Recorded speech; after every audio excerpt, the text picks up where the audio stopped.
Mi nombre es Isabela Orozco, soy estudiante de Ingeniería Biomédica y el día de hoy les voy a hablar sobre el procesamiento y maduración del ARN mensajero.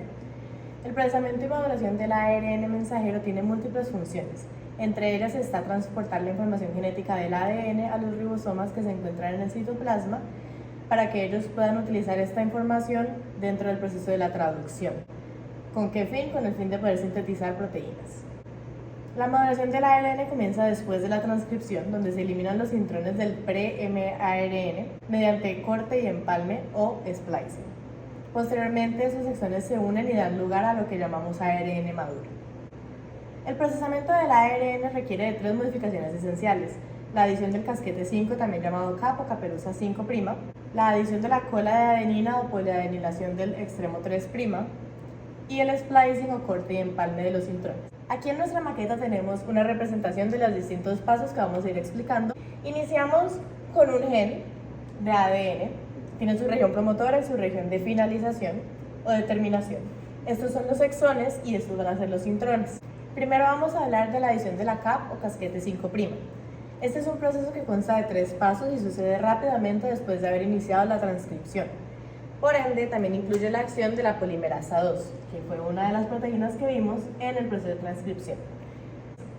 Ya una vez hemos transcrito ese gen, tenemos el gen con los exones y los intrones.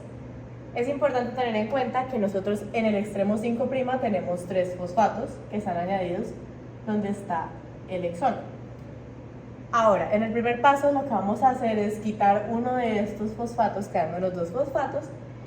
Y el primer paso de la adición del casquete es añadir un nucleótido de guanina junto con su fosfato propio, que es lo que voy a hacer aquí.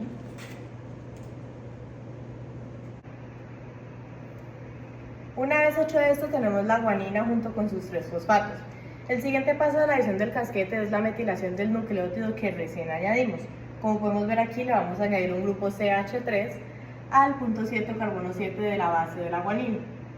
La segunda parte de la metilación es la adición de un grupo OH en el azúcar de uno o varios de los nucleótidos que vamos a encontrar a lo largo del exón, en la posición 2 específicamente. El casquete 5' tiene una función importante al inicio de la traducción, ya que las proteínas reconocen y se unen al casquete, causando que después los ribosomas puedan unirse a esas proteínas para encontrar el codón de iniciación donde se inicia la traducción. Además de esto, el casquete 5' brinda estabilidad al ARN mensajero y también influye en la eliminación de los intrones, que es lo que vamos a ver en el paso posterior. Luego de la adición del casquete 5' viene la adición de la cola de poliadenina o poliadenilación del extremo 3'.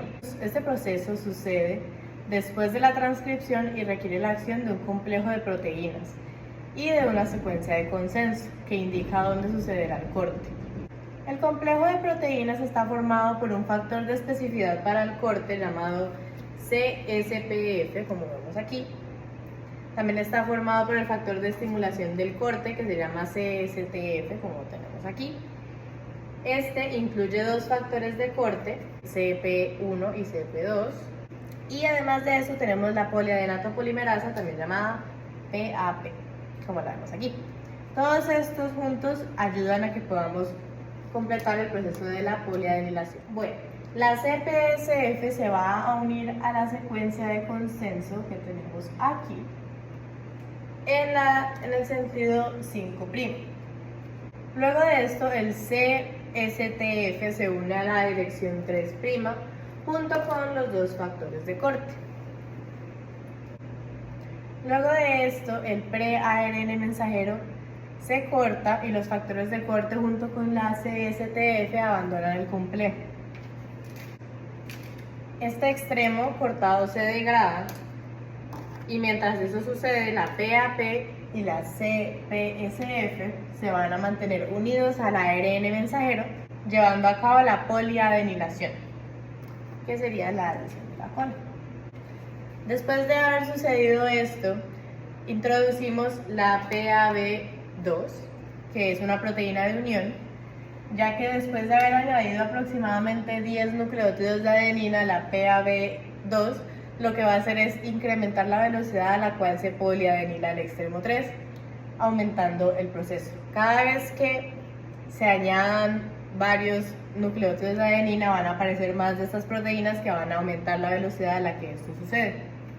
Por último tenemos el siguiente proceso, que es el splicing o corte y empalme de los intrones. Este proceso, como vemos aquí, ya hemos hecho como un zoom donde vemos más de cerca los intrones que van a ser los protagonistas de esta parte del proceso. El splicing requiere de 3 secuencias en el intrón. La primera es un punto de ramificación, que tenemos aquí, que es caracterizado por la presencia de la adenina, que es la que tenemos aquí. A pesar de que no lo parezca, se supone que está ubicado hacia la dirección 5', y es importante tener en cuenta que suele tener esta forma.